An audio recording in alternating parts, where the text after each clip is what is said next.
വരെ അതിപ്പോ ഇല്ല. അവളെ നീ ഇത്രയും ചീത്ത വിളിക്കേണ്ട യാതൊരു കാര്യമില്ല. ഞാനും ചീത്ത വിളിച്ചു. ഒന്നും വിളിച്ചില്ലേ? നീ അവളെ ഗദ്ദെന്ന് വിളിച്ചില്ലേ? പിത്തക്കാടിന്ന് വിളിച്ചില്ലേ? അത് ഞാൻ മാത്രമല്ല, മത്തായിച്ചേട്ടനെ വിളിച്ചില്ലേ? വിളിച്ചു, ഞാൻ വിളിച്ചു. എനിക്ക് അധികാരമുള്ളൂ, ഞാൻ വിളിച്ചു. കാരണവന്മാർക്ക് അടുപ്പിലും തുറന്ന് ഒരു പഴഞ്ചൊല്ലുണ്ട്, അത് ആദ്യം മനസ്സിലാക്കും. മത്തായിച്ചേട്ടൻ അടുപ്പിൽ അലമാരിൽ എവിടാന്ന് വെച്ചാൽ തട്ടിക്കോ. അതേപോലെയാണോ നീ സ്റ്റേജ് വെച്ച് അവിടെ കടന്നു കുട്ടിക്കല്ലേ നീ അടിച്ചത്? അതൊക്കെ എന്റെ ആക്ടിംഗ് അല്ലേ? ആക്ടിങ്.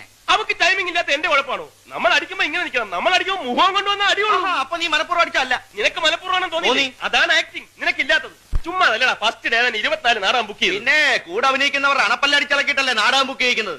വാഷ് പീസിന് അവളെ കട്ട ചോര തുപ്പിയത്, കട്ട ചോര. നന്നായി പോയി. നിന്റെ വൈഫൊന്നും അല്ലല്ലോ, പെങ്ങളൊന്നും അല്ലല്ലോ, ഇത്ര ദണ്ണം വരാൻ. എനിക്കൊരു ദണ്ണമില്ല. അടുത്ത നാടകത്തിന് വേറെ നായിക ഉണ്ടായിക്കോണം. ഉണ്ടാക്കൂടാ.